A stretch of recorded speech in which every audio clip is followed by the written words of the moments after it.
జై శ్రీరామ్. శ్రీమాత్రే నమః. శ్రీ గురుభ్యో నమః. 2026 సంవత్సరం జూలై 26 తారీఖు నుంచి 2026 సంవత్సరం ఆగస్టు 1 తారీఖు వరకు ఈ వారం యొక్క వారఫలాలు ద్వాదశ రాశుల వాళ్ళకి, ద్వాదశ లగ్నాల వాళ్ళకి ఎలా ఉండబోతున్నాయి? వారఫలాలు తెలుసుకోవడానికి ముందుగా గోచారంలో గ్రహస్థితులు, గ్రహ గమనాలు. వృషభ రాశిలో మంగళ సంచారము, మిథున రాశిలో బుధ భగవానుడు స్వక్షేత్రగతుడై ఉన్నాడు. గురు భగవానుడు కర్కాటక రాశిలో ఉచ్చ స్థానంలో ఉన్నాడు. రవి కర్కాటక రాశిలో ఆయన రవిదేవుని సంచారం ఉంటుంది ఈ వారం అంతా కూడా. శుక్రాచార్యుల వారి సంచారం సింహరాశిలో, కేతు భగవానుడితోటి కూడి శుక్రాచార్యుల వారి సంచారము, రాహు భగవానుడి సంచారము కుంభరాశిలో, అలాగే ఆఖరిదైన మీన రాశిలో శనేశ్వరుని సంచారము. అన్ని రాశులను అతివేగంగా చుట్టూ వచ్చే ఏకైక గ్రహం చంద్రుడు, చంద్ర భగవానుడు. ఈయన ఈ వారం మొత్తం కూడా వృశ్చిక రాశి మొదలుకొని కుంభరాశి వరకు ఆయన సంచారం ఉంటుంది, చంద్రుని సంచారం ఉంటుంది. అంటే వృశ్చిక రాశి, ధనుసు రాశి, మకర రాశి, కుంభరాశి, ఈ 4 రాశుల్లో చంద్రదేవుని సంచారం ఉంటుంది. ఈ గోచార గ్రహ స్థితుల్లో ఏదైనా స్పెషల్ విషయం ఏమన్నా ఉందా ఈ వారం, లేదా యూనిక్ గా అందరికీ అప్లికేబుల్ అయ్యే పాయింట్స్ ఏమన్నా ఉన్నాయా? మొదటి ఇచ్చేద్దాము. స్పెషల్ అంశం అంటే బుధ భగవానుడు వక్రగతిని వీడి సవ్యగతిలోకి రావడము స్పెషల్ అంశం. అలాగే ఆయన తన స్వక్షేత్రమైన మిథున రాశిలో సంచారం చేయడము, ఉచ్చ రాశిలో గురు భగవానుడి సంచారము, వీరిద్దరు ద్విధాదశాల్లో ఉండడము, ఇది ఒక స్పెషల్ సిగ్నిఫికెన్స్. దీనివల్ల బుధ భగవానుడు స్వక్షేత్ర గతుడై ఉండడం, అది మిథున రాశి అవ్వడం వల్ల ద్వాదశ రాశుల వాళ్ళకి, ద్వాదశ లగ్నాల వాళ్ళకి కూడా యూనిక్ గా కమ్యూనికేషన్స్ విషయాల్లో చాలా బాగా ఉంటుంది. ఒక రకంగా చెప్పాలంటే ఈ వారం అంతా కూడా ప్రతి ఒక్కళ్ళు ఇంకొకళ్ళు చెప్పిన దానితోటి ఏకీభవించే విధంగా గ్రహస్థితులు ఉన్నాయి. వీళ్ళు చెప్తే నేనెందుకు వినాలి, వీళ్ళు చెప్తే నేనెందుకు ఆమోదించాలి, అలా ఉండదు. వినదగున ఎవరు చెప్పినా అన్నట్టు వేమన గారు చెప్పినట్లు అలాగ ఉంటుంది ఈ వీక్ అంతా కూడా. ఒకళ్ళ అభిప్రాయాలకు ఒకళ్ళు విలువ ఇచ్చుకుంటూ అందరికీ అప్లికేబిలిటీ, ఇది ఇంట్లో అవ్వచ్చు, బయట అవ్వచ్చు. గౌరవ మర్యాదలు చాలా ఇచ్చిపుచ్చుకునే ట్రాన్సాక్షన్స్ చాలా ఉంటాయి. ప్రతి ఒక్కరు గౌరవ మర్యాదలు ఇచ్చిపుచ్చుకుంటారు. ఒక రకంగా చెప్పాలంటే చాలా సంస్కారవంతంగా ఈ వీక్ అంతా వెళ్తుంది. వాళ్ళ అవతల వాళ్ళు చెప్పిన దాంట్లో మనకి ఎవరికైనా ఇప్పుడు మామూలుగా మాట్లాడుకుంటూ ఉంటారు.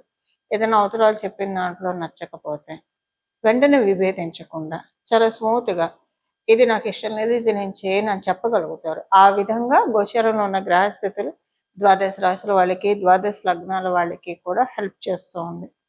అలాగే ప్రయాణాలు, ఏదైనా పనుల మీద ప్రయాణాలు డిలేస్ అవ్వకుండా ప్రయాణాలు చేయడానికి కూడా ఈ వారంలో ఉన్న గ్రహస్థితులు అనుకూలంగా ఉంది. మీలో ఎవరికైనా స్కిన్ రిలేటెడ్ ఇష్యూస్ ఉంటాయి, అంటే ఎలర్జీస్ కానివ్వండి, ఇలాంటివి ఏమన్నా ఉంటాయి, స్కిన్ ఎలర్జీస్ ఇలాంటివి ఏమన్నా ఉంటే అవి కమ్ డౌన్ అవుతాయి. ఇది అన్ని రాసుల వాళ్ళకి ఇప్పటిదాకా నేను చెప్పింది అప్లికేబిలిటీ ఉంటుంది, యూనిక్గా అప్లికేబిలిటీ ఉంటుంది. అలాగే డస్ట్ ఎలర్జీస్ ఇవేమైనా వీటితో మీరు సఫర్ అవుతూ ఉంటే అవన్నీ కూడా కమ్ డౌన్ అవుతాయి ఈ వారము. నరాల బలహీనత ఉన్న వాళ్ళు ప్రత్యేకించి ఈ వారము దానికి సంబంధించిన ఫుడ్, నరాన్ని స్ట్రెంథెన్ చేసే సంబంధించిన ఫుడ్ తీసుకుంటే కనుక తీసుకున్న ఫుడ్ మన ఒంటికి పట్టి నరాలు పటిష్టంగా అవ్వడానికి అవకాశం చాలా ఎక్కువగా ఉంది ఈ వారం ఉన్న గోచార గ్రహస్థితుల రీత్యా.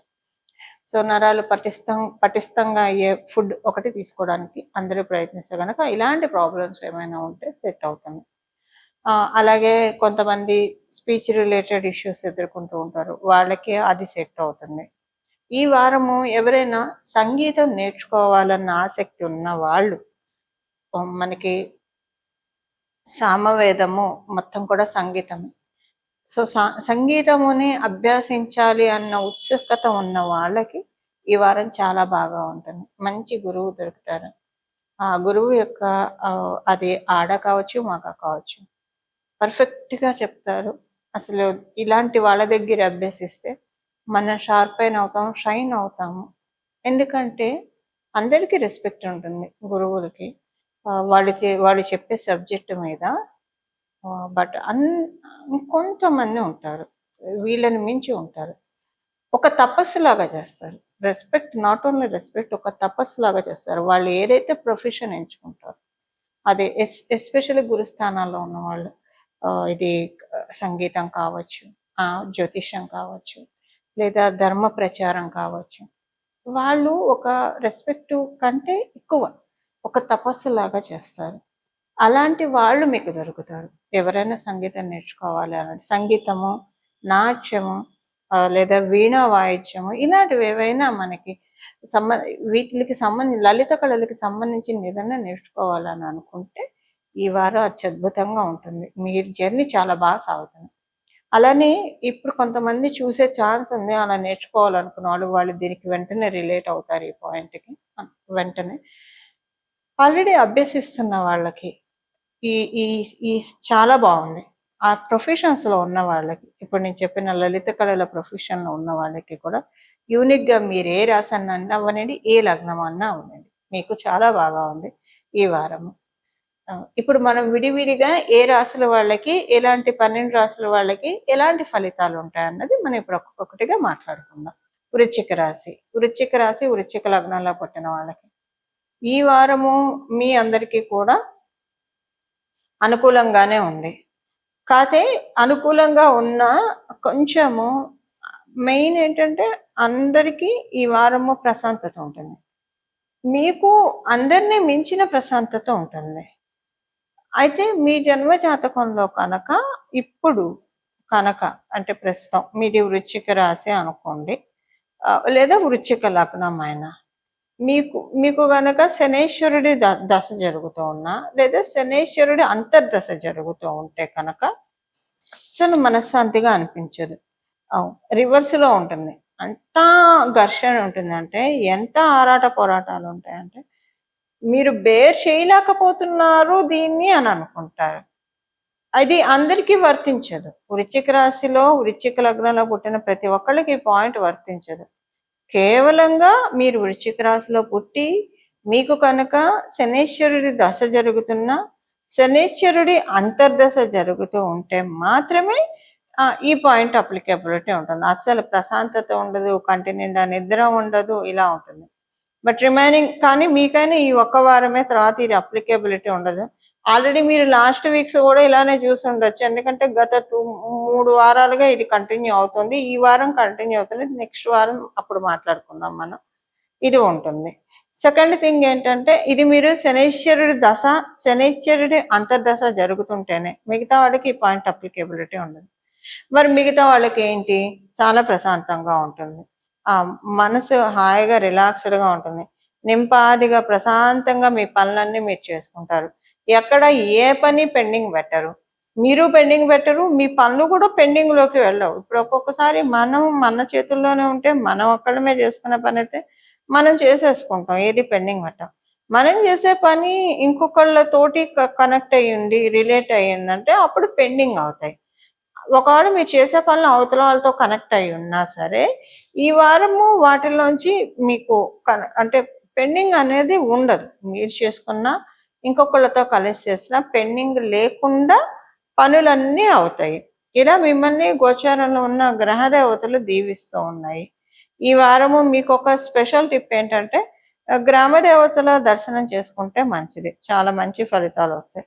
గ్రామ దేవతల ఆశీస్సులు చాలా చక్కగా ఉన్నాయి ఈ వారం మీకు. అందువల్ల అమ్మవారి ఆశీస్సులు తీసుకుంటే మంచిది.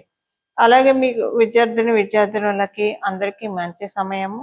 ఉద్యోగస్తులకి, వ్యాపారస్తులకి ఇద్దరికీ కూడా అనుకూలంగా ఉంది. ఆరోగ్యరీత్యా చక్కగా ఉంది. మనం తెలుసుకున్న ఈ పాయింట్ తప్పించి మిగతావన్నీ కూడా బాగుందంటే, శనేశ్వరి దశ అంతర్దశ జరిగితే బాగోలేదని చెప్పాం కదా, అదొకటి. అంటే అందరికీ ఏం శనేశ్వరి దశ జరగదు, అంతర్దశ జరగదు, కొంతమందికే జరుగుతుంది. వాళ్ళకి మినహాయించి ఇంకందరికీ బాగా ఉంటుంది.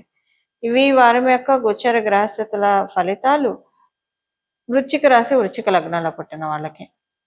పరిహారము, ఈ వారం చేసుకోవాల్సిన పరిహారము, కొంచెము ఈ వారం అంతా కూడా ఫిజికల్ యాక్టివిటీ ఉంటే చాలా బాగా ఉంటుంది. యోగా చేస్తారా, ప్రాణాయామం చేస్తారా, సూర్య నమస్కారం చేస్తారా, కొంచెం ఫిజికల్ యాక్టివిటీని ఈ వారం రెమెడీ అని చెప్పచ్చు. బాగా బాడీకి ఒక యాక్టివిటీ ఇవ్వాలి. ఎందుకంటే నరాల్లో కూడా జీవం పడే సమయం, అమృతమైన సమయం. బుధ భగవానుడు మిథున రాశిలో సవ్యగతిలో ఉన్నాడు. అదే సమయంలో గురు భగవానుడు తన ఉచ్చ క్షేత్రంలో ఉన్నాడు. దాని పక్క రాశిలోనే ఉన్నాడు. మిథున రాశి పక్కనే కర్కాటక రాశి.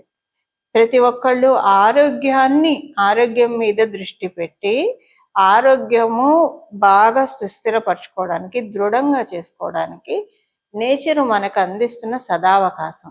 ఈ సమయంలో దీనికంతా ప్రాక్టికల్ రెమెడీ. మీరు ఎంత సూర్య నమస్కారాలు చేస్తే అంత మంచిది. అలాగే ప్రాణాయామం ఇలాంటివి చేస్తే చాలా మంచి ఫలితాలని మీరు పొందుతారు. మీకు తెలుస్తుంది చేసిన వెంటనే కూడా ఆ రోజంతా కూడా చాలా ఎనర్జెటిక్గా అనిపిస్తుంది. నరాల్లో జీవం పడే సమయం ఇది. ఎందుకంటే మిథున రాశి శుభకర్తరిలో ఉంది. గురు భగవానుడు జీవకారకుడు. ఆయన మిథున రాశి పక్క రాశిలో ఉండడం, బుధ భగవానుడు సవ్యగతిలో ఉండడము నరాల్లో జీవాన్ని దింపుతాడు. దానికి మన వంతు ప్రయత్నం మనం చేయాలి. ఇప్పుడు మీరేం చేయకపోతే రాదా అంటే కొంచెమే వస్తుంది. ఏదో ఒక యాక్టివిటీ, లేదంటే కొంచెం మన హౌస్ హోల్డ్ వర్క్స్ పూర్తిగా మనం చేసుకున్నా సరే అది కూడా సరిపోతుంది. బాడీకి ఏదో ఒక యాక్టివిటీ ఇవ్వడానికి ప్రయత్నించండి. ఆరోగ్యం దృఢంగా ఉంటే మనం తీసుకునే ఫుడ్ కూడా వంట పట్టాలి మన బాడీకి. అది వంట పట్టి సరిగ్గా జీర్ణ వ్యవస్థ బాగా ఉంటే కనుక మానసికంగా చాలా బాగా ఉంటుంది. మనకి ప్రశాంతంగా ఉంటుంది. మంచి నిర్ణయాలు తీసుకోగలుగుతాము. మానసికంగా ప్రశాంతంగా ఉండి మంచి నిర్ణయాలు తీసుకోగలిగితే ఈ నిర్ణయాలు మన భవిష్యత్తుకి బంగారు బాట అవుతాయి. ఎప్పుడైతే మనం సరైన నిర్ణయాలు తీసుకుంటాం మన భవిష్యత్తు అంతా కూడా అనుకూలంగా ఉంటుంది. ఇవన్నీ ఒకదానికి ఆరోగ్యము, మానసిక ప్రశాంతత ఒకదానికొకటి ఇంటర్ రిలేటెడ్ అయి ఉంటాయి. కాబట్టి శారీరక ఆరోగ్యాన్ని పెంచుకొని తద్వారా దృఢంగా చేసుకొని తద్వారా మానసిక బలాన్ని పొందడానికి అత్యద్భుతమైన సమయము గోచారంలో. ఈ వారము గోచారంలో ఉన్న గ్రహస్థితులు కరుణిస్తున్నాయి. వీటిని క్యాప్చర్ చేసుకోవడానికి ప్రయత్నించండి. అలాగే ఈ వారం మొదలుకొని ఏదన్నా మనీ కొంచెం సేవ్ చేసుకోవడానికి కూడా అనుకూలంగా ఉంది. ఈ వారంలో మీరు ఏదో ఒక రోజు కొంత మనీ మీ ఇంట్లోనే ఒక పక్కగా పెట్టుకోండి, ఒక చిన్న బాక్స్లోనే. ఎందులో ఇది నేను సేవింగ్స్ చేయాలనుకుంటున్నాను. మీరు ఒక ఇల్లు కొనుక్కోవడానికి అనుకోండి, దేనికో దానికి సేవింగ్స్ దీనికోసం చేయాలనుకుంటున్నాను, పిల్లల భవిష్యత్తు గురించి అనుకొని పెట్టండి. ప్రతిరోజు అందులో ఎంతో అంత వేస్తూ ఉండండి. ఇది మీకు ఆగకుండా చేయగలుగుతారు. చేసే విధంగా ప్రకృతి మాత మిమ్మల్ని కరుణిస్తుంది, మీకు ఇస్తూనే ఉంటుంది. అంటే ఏదో ఒక రకంగా మీరు ఆ డబ్బాలో వేయడానికి, ఎంతో కొంత వేయడానికి అవకాశం కలిగిస్తుంది. ఇంత వటుడింత అన్నట్టు ఇప్పుడు స్టార్ట్ చేసే ఈ సేవింగ్స్ మీరు చిన్న మొత్తంలో స్టార్ట్ చేసిన అది తర్వాత భవిష్యత్తులో రాబోయే 3 ఏళ్లలో 5 ఏళ్లలో పెద్ద మొత్తంలో అవ్వడానికి అవకాశాలు ఎక్కువ ఉన్నాయి. అంటే ఎలా వస్తాయి? ఇన్కమ్ సోర్సెస్ జనరేట్ అవుతాయి. ఇన్కమ్ సోర్సెస్ వల్ల మన ఖర్చుల్ని మించిన ఆదాయం మనం సంపాదించగలిగితే అప్పుడు మనకి సేవింగ్స్కి అవకాశం ఉంటుంది. అలా ఈ వారము గోచారంలో ఉన్న గ్రహస్థితులు దీవెనలు అందిస్తున్నాయి. కాబట్టి ఇది ఒక మేనిఫెస్టేషన్ అని కూడా అనుకోండి. ఈ వారం మొదలు పెడితే కనుక దీన్ని ముందుకు నడిపించే బాధ్యత ప్రకృతి మాత తీసుకుంటుంది. మనదేం లేదు, మనం జస్ట్ కర్తవ్యం వరకే మన వంతు. కాపాడటం పరమాత్మన వంతు, జగన్మాత వంతు. అది నిజంగా మీరు చూస్తారు. ఈ వారం నుంచి మొదలు పెట్టండి, చాలా బాగా ఉంటుంది. ఇలా మనందరం కూడా జగన్మాత కృపకి పాత్రలు అవ్వాలని చెప్పి, ప్రకృతి మాత కృపకి పాత్రలు అవ్వాలని చెప్పి మనందరి తరఫున మనస్ఫూర్తిగా నేను కూడా కోరుకుంటే, ఇంకొక చిన్న రిక్వెస్ట్, ఇంకొక చిన్న ఇదేంటంటే, బుధ భగవానుడు బలం గోచారంలో బాగా ఉంది కాబట్టి ప్రకృతికి ఎంతో కొంత తోడ్పాటు, అంటే మొక్కలు నాటడం కావచ్చు, లేదా దేన్ని పాడు చేయకుండా ఉండడం. దేవాలయాలకు వెళ్ళినా, రోడ్డు మీద అయినా, ఎక్కడంటే అక్కడ చెత్త వేయకుండా, నదీ తీర ప్రాంతానికి వెళ్ళినా, సముద్ర తీర ప్రాంతానికి వెళ్ళినా అక్కడ తాగకూడనివి తాగడం, తినకూడనివి తినడం, అక్కడే చెత్త పడేయడం, ఇలాంటివి చేయకుండా ప్రకృతి పట్ల మనం ఎంత బాధ్యత వహిస్తామో, ప్రకృతి పట్ల మన కర్తవ్యాన్ని మనం ఎంత బాగా నిర్వహిస్తామో, ప్రకృతి మనం చేసేది గోరంతే. మనం కొంచెం చేస్తే ప్రకృతి మనకి కొండంత ఉపకారం చేస్తుంది. ఇలా చేయడానికి కూడా ఈ వారం చక్కటి అనుకూలంగా ఉంది.